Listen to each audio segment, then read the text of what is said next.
Pastor Phillip Super. Well, it's just another day that the Lord has kept us. Another day that the Lord has made, and we will rejoice and be glad in it. I'm Pastor Super, and thanks for joining me. You know, there are a few things that are more formidable than a group of people who come together with one mind, one common cause, pulling all of their resources and strengths together to make something happen.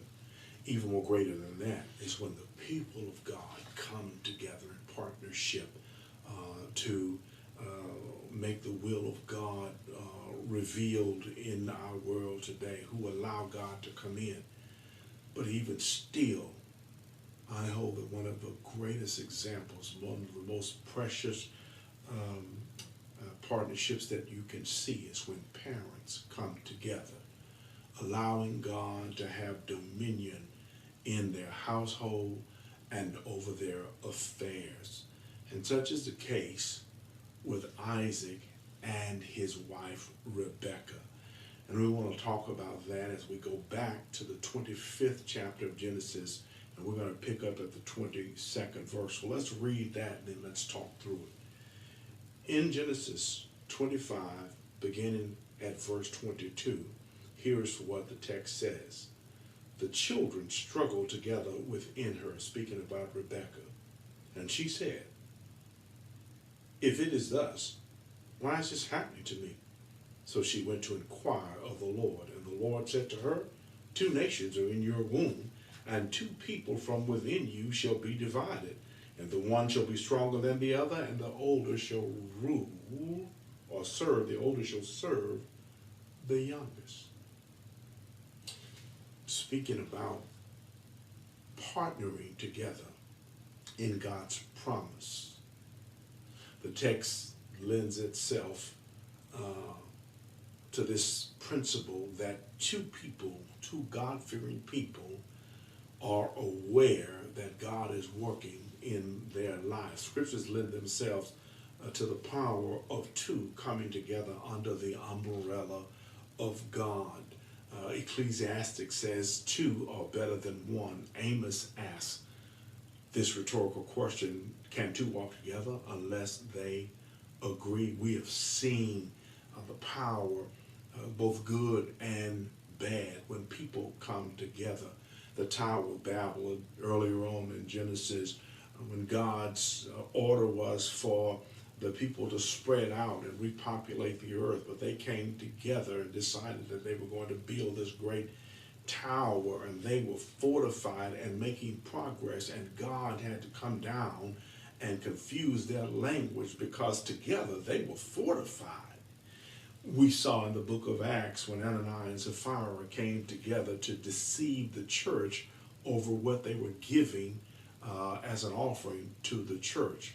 And because of it, tragically, they both were struck dead in the presence of the apostle because they lied to the Spirit. See, there is power when people come together, but I hold that the greatest power is when 2 parents come together and allow God to have his way in their home. So last Sunday, when we read verse 19 through 21, we saw God at work in the lives of Isaac. We rehearsed that about how God came to work, calling his promise into existence by bringing life out of Abraham and Sarah in their old age. And for that reason, we entitled last Sunday's message, The Product of Promise, which was Isaac. But Isaac wasn't in it by himself. People were working together who believed in God's promise so that God's promise would be fulfilled. I believe that God is not in the business of dragging us and forcing us to be a part of his plan. Though God is sovereign, God can do whatever he wants to do, use whoever he wants to use. But I believe that God is calling on a people who are bending to his will. So we had so much to say about the faith of Isaac, who knew that God was in control of all that was happening and the excitement of knowing that he himself was the product of God's promise, having gone to God in prayer about his wife. Now, in partnering together in God's promise, the first thing that stuck out for me, and I didn't mention it last Sunday because I want to save it for today, and now I'm sharing with you, that we ought to be praying, every husband and wife ought to be praying one for another. We ought to be praying about God's will for one another. Not a selfish prayer, but a prayer that God would produce in our spouses all that he has said they would be, all that he has ordained for them, all that he is calling them to be. It's an unselfish prayer because everybody has a role to play, and none really supersedes the other. So it's not all about Isaac, because there needs to be a Rebekah. So let me say it in another way. All Isaacs are incomplete without a Rebekah. All Rebeccas are incomplete without an Isaac. We need the both working together, and both not be feeling inferior one to the other, but both appreciating the role of one another. So Isaac prayed for Rebekah because Rebekah was in partnership with Isaac concerning God's promise. They were working together. We can recall about the time that Rebekah was chosen, about how miraculously God chose Rebekah. And in my mind, I think about and rehearse how Rebekah must have felt to learn that she was chosen of God to fulfill this dynamic role that was designed just for Rebekah. We may not be an Isaac, we may not be a Rebekah, but you are who God made you be, and there will never be another you, and nobody can beat you being you. God made you for who he has purposed you to be, and has assigned to you what is for you. So it's more than when we say, the blessings, what God has for me is for me. It's more than just the blessings, but it's the steps that God has ordered for you. It's the role that you play in life. At least I digress. Every husband has a role and a duty toward his wife. Every wife has a role and duty toward her husband. And it's not until we come together, husband and wife comes together and recognize that they are partners in God's promise, that they begin to truly excel, that they really begin to be the shoulder for one another through the presence of God. Where do we see the example of them being on the same page? Well, though it's years later, after Isaac prayed the prayer that for Rebekah, that she would conceive, that Rebekah in fact conceives. And Rebekah knows that although that there was this delay, she's not confused as to how it came about. She knows that it was God's perfect timing. She knows that it's God's perfect will, the reason that she is now pregnant, the reason why she is now with child. And not only ought we to pray one for another, but we need to be clear about what God is doing in our lives. Let me just reiterate that. Husbands ought to recognize when God is working in the lives of your wife. And wives, please recognize when God is working in the lives of your husband. And don't let Satan be the deterring factor. Don't let Satan come in and cause a husband and a wife to be a stumbling block for one another when you know that God is at work. And sometimes we become stumbling blocks because we believe that what God is doing in the spouse's life seems to be more important, to gain more notoriety and Yes, I'm saying that sometimes selfishness gets the best of us, but we ought to recognize that God has a plan, a will, and a role for each of us. So don't be one another's stumbling block, but be one another's encourager that they become all that God wants them to be.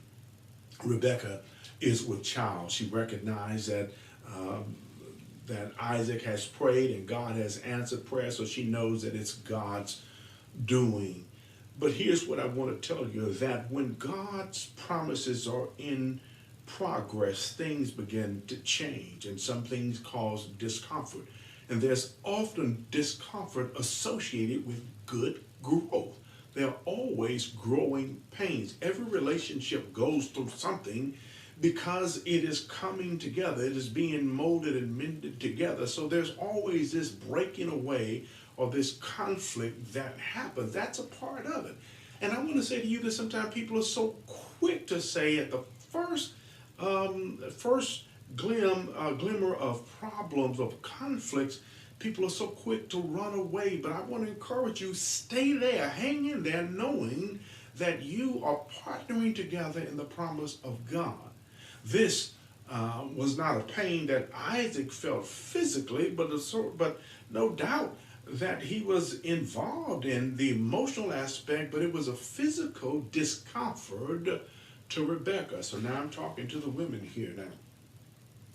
There are those times when those physical discomforts become overwhelming and you feel like you're all by yourself. But here you can take a cue from Rebecca. Rebecca asked the question, and in the question, she's making a very bold and concise statement. Here's the question. The text says there was struggling that was going on within her. To this point, she doesn't know that there's twins. She's only just blessed and excited about the fact that she conceived, the fact that she's about to give an heir to her husband, the fact that she is in God's promise. That's her excitement right now. But then there is this complication that happens within her. And she's asked this question that many of us ask, and here it is. If this is to be, then why am I having this problem? Or we can change that question around, reword it in many ways. If it's God's will for us to move forward, why are we coming against this brick wall? If God loves me, why is he allowing this to happen? If it's God's will, why is there so much difficulty that we're facing in trying to do something that we know that it's God's will? There are many different ways that we can ask the question, but many have asked that question, and some are still asking that question today. But here's what you ought to find the blessing in the fact that you have to ask. That means that God is at work. That means that God is bringing you through something, and that your faith is being strengthened.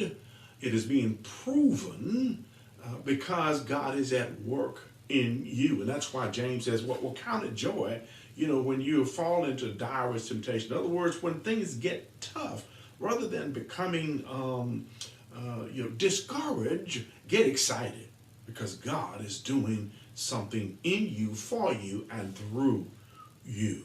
She asked that question, and she knows this, that she's not, although the pain, the discomfort is physical, but yet spiritually she knows she's not alone. Not only does she have a partnership with Isaac, but that they're in partnership with God. They are fulfilling God's promise. And here's one thing I want to say to you.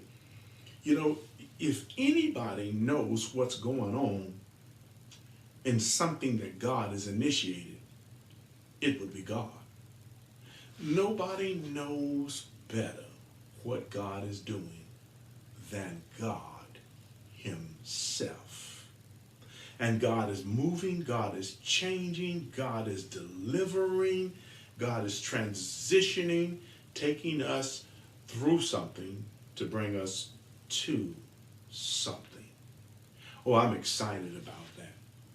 I wanted to say to you that the last time that Evelyn and I came through some difficulties, we knew just by way of experience that God was at work.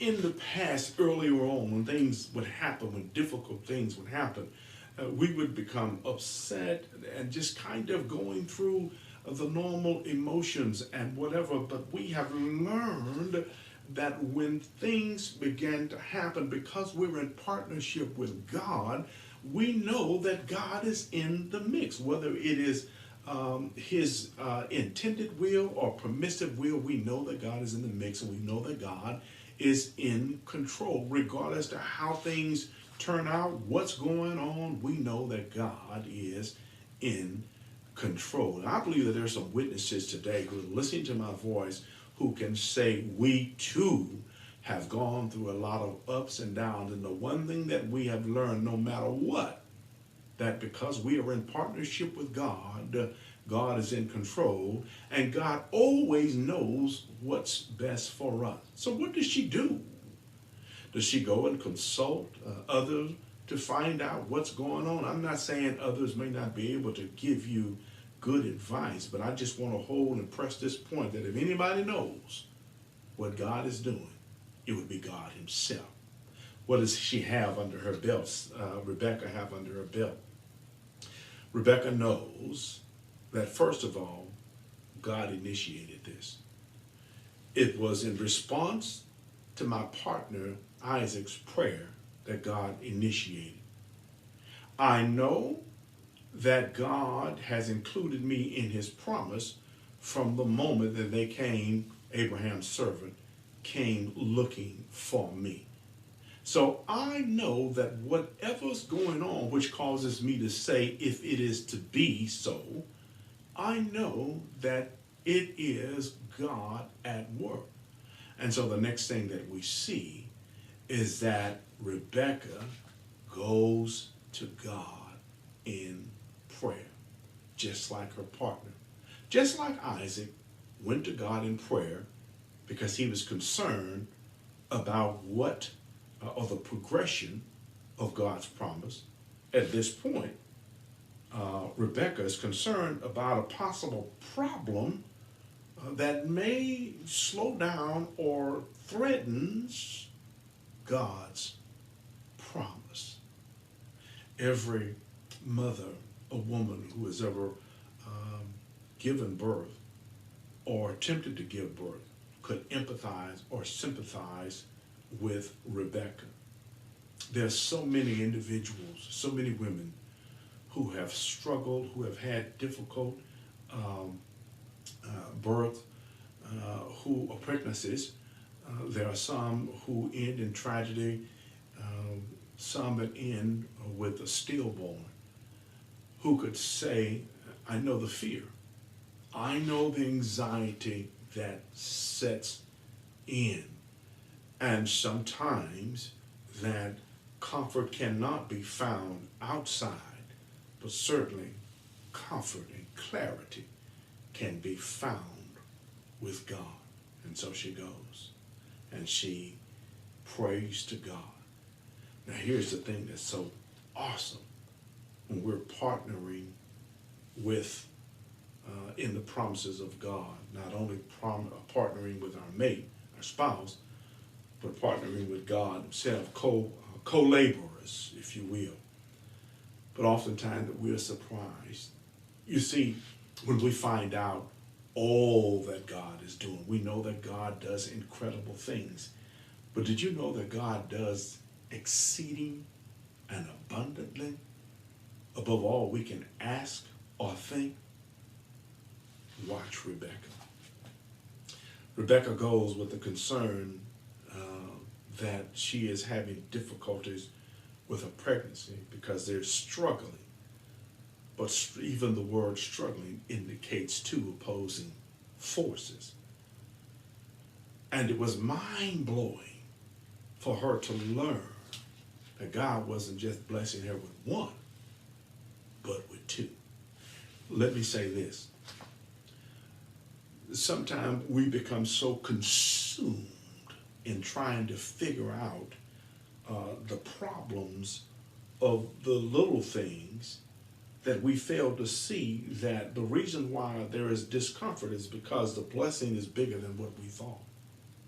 Sometimes we become so tied down behind the smaller things that we can't open our eyes immediately to the reality that God is doing a bigger thing. She was just glad to know for the one, but she had no idea that the struggle was because there were two. It's just mind-blowing to me, and I love to say it, how God is able to do above what we can ask or even think. It had never entered her mind that there were two. But God is fulfilling. God is progressing in his promise. He is doing exceeding and abundantly. But what was wise about it is that Rebecca knew that God was in control. God knew the answer of what was going on. And Rebecca ended up opening herself up to the exceeding and abundant blessings of God. Not one, but two. Not one nation, but two nations. And though they will be struggling, and that God had providentially set forth an order, yet she recognized that it was in her, it was for her, and it was through her that God was going to do this tremendous blessing. Let me summarize it by saying this. It's a blessing when parents work together to bring about, to usher in, and unfold the promise of God. For that reason, husbands and wives will always pray for one another, not selfishly, but that the will of God would be revealed in one another. That God would bring about all that he has ordained for the individual. One role is just as important as the next. There is no Isaac without the Rebecca. There's no Rebecca without the Isaac. They were one in partnership, fulfilling the promise of God. But there would be no promise if there were no God. Here's what I want to say. Partnership is important. And each one of us has to have this singleness of mind. And because by nature we all have different concepts, our singleness ought to be around the will of God. We ought to all be God-minded. Let's not work against one another, but let's work together for God to fulfill his good and his perfect will. You know, Paul talked about not being unequally yoked with unbelievers. God has a plan and a purpose for our life, but we won't know it until we come under the umbrella of what God's will is. And I want to encourage all of the Rebeccas, I want to encourage all of the Isaacs that, you know, God is doing a wonderful work in your lives, and there will be difficulty, but God has the answer.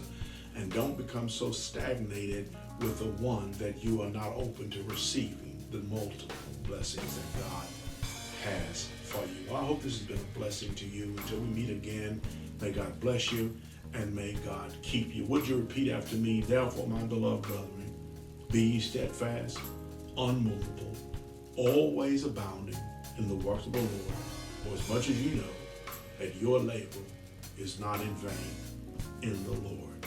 I'm Pastor Sue. Now, our weekly announcements. Do you want to learn more about the Bible? Wednesday night is a night for insight. Join us via Facebook or YouTube at 6 p.m. Much prayer, much power. Join us Fridays for Prayer Line at noon. This quarter, we are supporting R.H. Boyd, a Black-owned Sunday school publisher.